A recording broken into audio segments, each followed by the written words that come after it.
الحمد لله رب العالمين صلى الله وسلم وبارك على نبينا محمد وعلى آله وصحبه أجمعين. So welcome to the third installment of our current weekly lecture series with the theme Death and the Life After.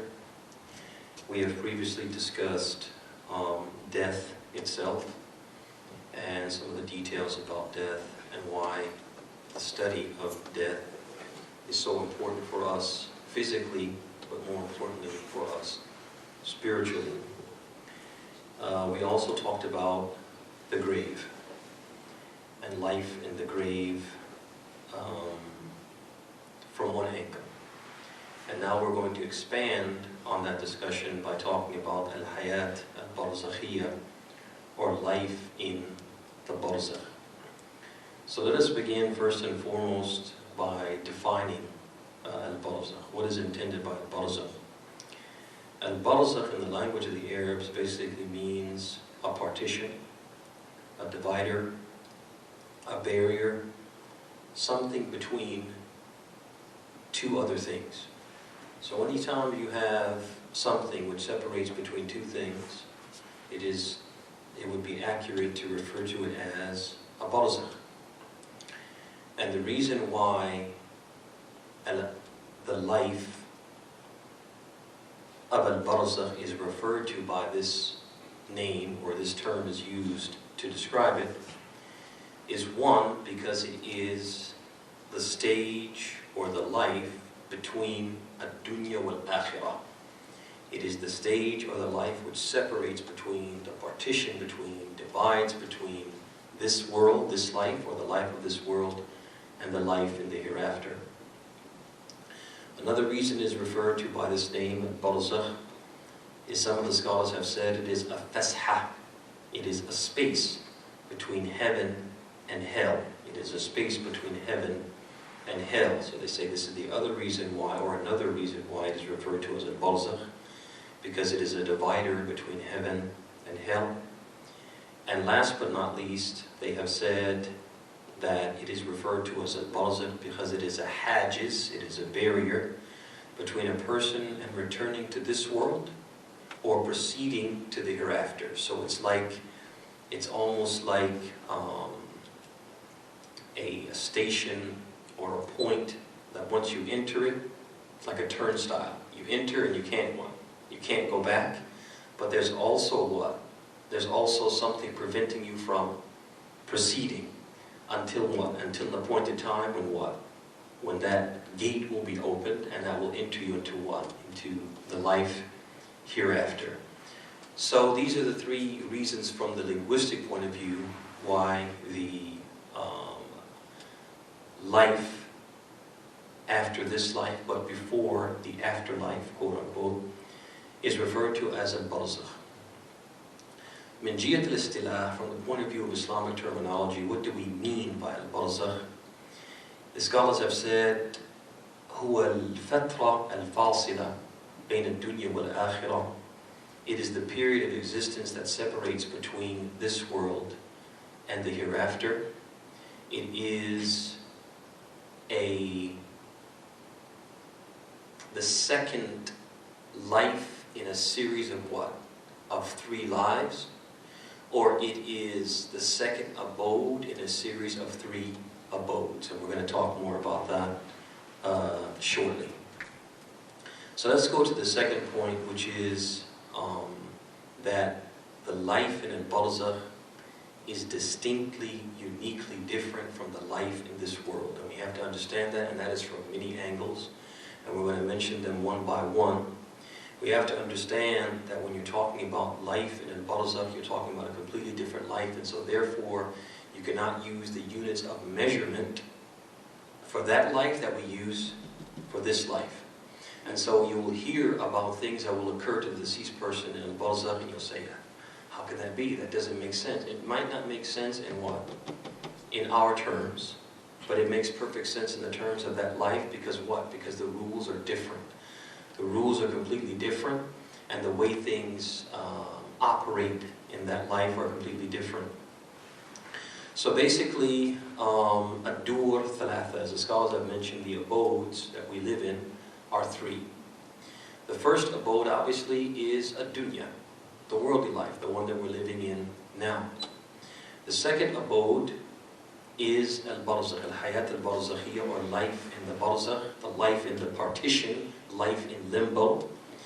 And the third abode, and the final abode, is al-hayat al-ukhrawiyya, the life in the hereafter, after resurrection, which will either be in paradise or in hell, and there's no middle ground in that life. And it is important to point out here that sometimes people will say about a person who has passed on, they'll say he went on to his final resting place. A person dies and they say he went on to his final resting place. And in Arabic they say al-mathwa al-akhir, right? The final resting place, the final abode. And from an Islamic perspective, this expression is wrong, because we believe that there are three abodes, and the final abode is what? The abode either in paradise or in hell. So when a person dies, they're not done traveling, okay? They are in a stage, and that stage will last until resurrection, but they're not in their final resting place. So it's not accurate for us to use that type of language or terminology. As I said previously, there are three dur, there are three abodes, and each abode has rules and regulations that govern it, or realities that are applicable to it. And that's very important for us to understand. Each abode has rules that govern it, and realities that are applicable to it. And they are all what? Distinctly different. And so we cannot use the units of measurement, the intellectual units of measurement that we use in this world. We can't use them for what? Al-hayat al-barzakhiyya, nor can we use them for what? Al-hayat al-ukhrawiyya, the life in the hereafter, after resurrection. So what are some of the distinct differences between life in this world and life in al-barzakh? The first one is that in this world, the body is the primary, and the soul is subordinate to the body. The body is the primary, and the soul is subordinate. The rules and regulations that we receive from Allah, and the things that occur around us, primarily affect, impact, apply to what? To the body. And then what? And then the soul. Okay, so the primary is the body, and the soul follows it. Okay? As a secondary, it is subordinate to it. In al-hayat al-barzakhiyya, in the life in the barzakh, it is the opposite. The soul becomes the primary, and the body becomes subordinate. So the rules and the realities of the barzakh apply primarily to what? To the soul, and to the body, what? Secondarily. So that's one difference between the two. The second difference is that al-barzakh has two stages. It's divided into two distinct stages. So this one stage has two stages to it. The first one is the stage of questioning. People will go into their graves and they'll be questioned. That's the first stage of al-hayat al-barzakhiyya. And then the second stage of al-hayat al-barzakhiyya is pleasure or punishment. That there's a stage where a person is questioned, and how he answers the question will determine how he will live the rest of his stay in al-barzakh, either in pleasure or in punishment. Two stages, la mahala, and everyone will experience one or the other. It's not what? There's no middle ground.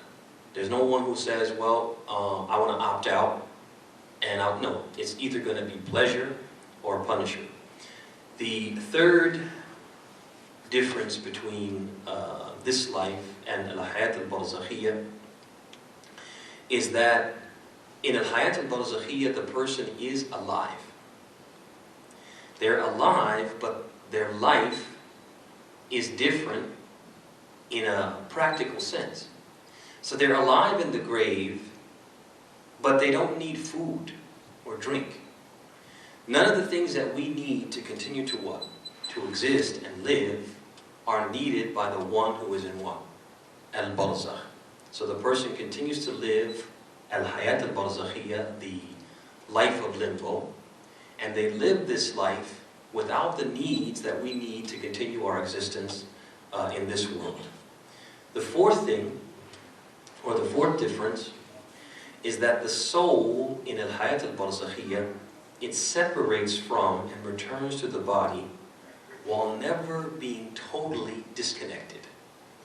It's not a complete disconnect between the soul and the body. They do separate, but there is a connection, and the manner of this connection is not something that I can explain or that anyone can explain, but the soul and the body remain connected even when they are disconnected, even when they are disconnected.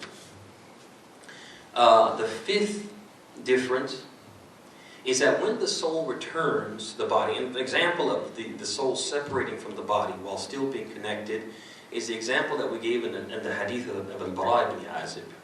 So we mentioned how when a person dies, the angel of death will come to the believer and say, come out to, O fine soul, come out to the pleasure of Allah and His forgiveness.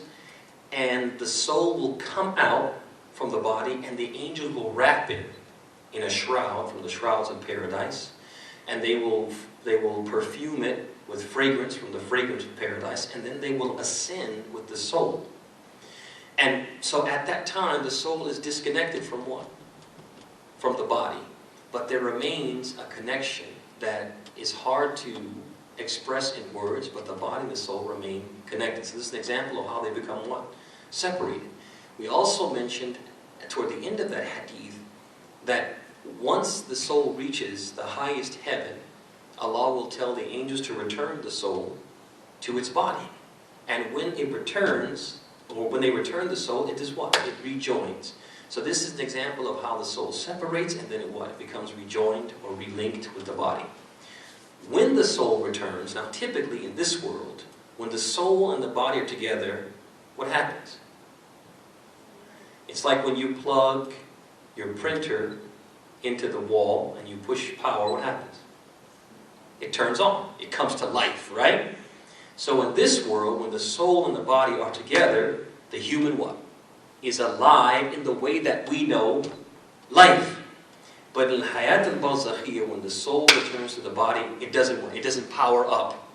It doesn't power up the way that we what? That we know it. It doesn't return to life. It doesn't induce life the way we know it in hayat al-barzakhiyya. So the soul and the body are linked, but it doesn't have what? The same effect in that life, in that stage of living, that it has what? In this world. However, number 6, it does allow and make possible for the person to experience pleasure and punishment, delight and pain. So they are living a life, but the life is what? Distinctly different from our life. So just like we experience pleasure and punishment, so do they. But the soul being linked to the body doesn't power them up the way it powers us up. It doesn't make them alive the way that we are alive. But they do experience pleasure and punishment. They do experience delight and pain. Number 7, the sensory perception of the deceased in al-barzakh is intensified. The sensory perception of the deceased in al-barzakh is far greater than what we want, than our senses. So their sense of feeling is greater than our sense of feeling, which means when they experience pleasure, they experience a level of pleasure and joy and delight that is greater than what we experience when we experience similar pleasures. Conversely, when they are punished and tormented, they experience what? Far more pain than we would experience what? In this world. So their sensory perception is intensified in al-barzakh. Number 8, the deceased, and this is a little complicated, but I'm going to give examples to explain what I mean. The deceased experience, see and feel things occurring to them and around them that the living cannot experience, see and feel. And although these occurrences and events are real, their reality is hidden from the living and has a distinct reality in relation to the deceased. Very convoluted, but I'm going to explain it and I'll make it make sense. I'm going to say it again. The deceased experience, see, and feel things occurring to them and around them that the living cannot experience, see, and feel, which means that if a person were buried today in his grave, or buried a few days ago, let's say, and that person in al-barzakh is being punished, and we say that his grave has become a pit from the pits of fire, hufratun min hufar an-nar. He experiences the heat of the fire. He smells its foul smell. He experiences the closing of the soul and the grave on him to the point that what? His rib cage collapses on itself. But if for some reason that grave had to be redug and that body had to be what? Had to be re-exposed. So for example, let's say for the sake of argument that when he was being buried, someone dropped a very valuable piece of jewelry, right? A diamond ring, a gold bracelet, whatever, a platinum watch. And they had to retrieve it. And that grave was dug. This person is experiencing adab. The soil around him is hot, it's on fire. But when they're digging, they will not feel what? They will not feel its heat. And this is what I mean when I say that things are occurring to them and around them that the living can't experience. So we shouldn't say, this adab al-qabr, this punishment in al-barzakh and in the grave, it's nonsense. Because we've dug up graves, and they weren't any smaller or any larger than when they were dug. The soil wasn't hot, it wasn't cool. There was no smell of hell, there was no smell of... Why? Because the rules and regulations are different, and the experiences are totally different, and while one thing is going on for the people in this life, the other people in the other life they can't experience. There's like what? There is like a veil that keeps them from what? From seeing it and from experiencing it with their senses. At the same time, in this life, we said that the reality of these goings on are also different or distinct in relation to one deceased, or from one deceased to the other, from one deceased to the other. Again, very convoluted expression. I'm going to explain what it means. So let's say, for the sake of argument, that two people are buried side by side. One of them entitled to punishment in the grave, and one of them entitled to its pleasure. By definition, according to what we said, that when you're entitled to pleasure, your deeds do what? Your grave does what? It expands. 70 cubits by 70 cubits. And by definition, we said that if you're entitled to punishment, your grave does what? It contracts. So think about it. If they're buried side by side, and I think the distance between graves is what? A few feet? 2 or 3 feet? So when this grave expands, you would think, if you're thinking what? Using the units of measurement, the intellectual units of measurement that we use in this world, that would do what? That would then push out the people in the neighboring graves. But that doesn't happen. It doesn't happen. Because this reality is not just distinctly different from our reality and can't be perceived by us the way they perceive it. Similarly, it's not perceived by one deceased person the same way that his neighbor who is deceased perceives it. You guys see that? So this is another very distinct difference between al-hayat al-barzakhiyya wal-hayat al-dunyawiyya. And here, it's important to mention what we can already gather or glean from what we just said. What this teaches you, and one of the benefits why we're taught about al-hayat al-barzakhiyya. One reason is clear from these examples to illustrate the complete and flawless capability and power of Allah to do whatever He wills. That Allah subhanahu wa ta'ala, and how obedient His creation outside of Bani Adam and al-Jinn, not us, we're not obedient, but besides us, how obedient they are. That Allah subhanahu wa ta'ala tells the earth to be hot, but appear cool. To what? To the people in this world. And it does as Allah says.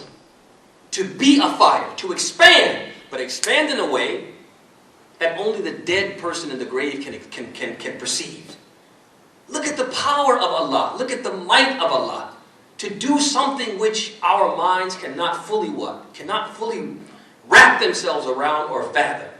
And Allah subhanahu wa ta'ala can tell the soil, be hot, be cool. Expand, contract. But do so in a way that people in this world, people who are not yet deceased, cannot perceive, and which one deceased person can perceive and the other cannot what? Cannot perceive. Allahu Akbar. So, then, let me just read one of the things that, one of the quotes from one of the scholars. He says, "It must be known that the fire which is in the grave and the pleasures therein are not of the same species as the fire and pleasure of this world. Even though Allah heats the soil and stones that are above Him, beneath Him, and all around Him, until they become hotter than the embers of this world. If someone from this world were to touch the soil, they would not feel the heat. Even more amazing than that is that two people could be buried side by side.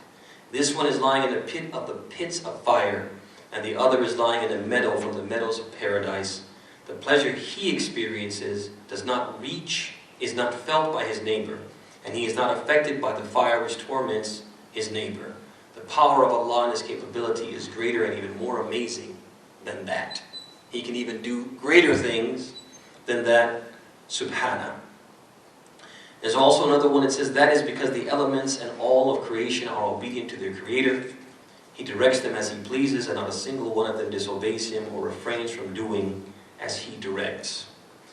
Another difference between al-hayat al-barzakhiyya and al-hayat al-dunyawiyya, the world in which we live, is that the deceased, although they can hear, it is not a hearing that allows them to respond in a practical sense. Can they respond verbally? Yes, they can respond verbally. But if they respond verbally, we will not what? We will not hear it. It can only be perceived by people what? In that life, al-barzakhiyya. So an example of them hearing, and we'll give some other examples shortly, but the clearest example is that when the angels were hearing and responding verbally, is when the angels come and ask them the questions, they ask them questions what? Verbally. And they hear those questions and they respond. So that's a clear indication that what? They can hear in al-barzakh and they can respond verbally. But they can't respond in a way, meaning fulfilling a request. Being asked to physically do something and then what? And then doing that. And this is critical because some people will go to people in the grave and will ask them for things. And this is wrong because the hearing of the dead is not a hearing which will allow them to respond in a practical sense. And this perhaps is one of the meanings, and the scholars have mentioned is one of the meanings of the ayah in which Allah subhanahu wa ta'ala says, help me Murad, إِنَّكَ لَا تُسْمِي الْمَوْتَى فَإِنَّكَ لَا تُسْمِي الْمَوْتَى. You cannot make the dead hear. You cannot make the dead hear. They say this is the meaning of hearing. Hear, the hearing that allows them to what?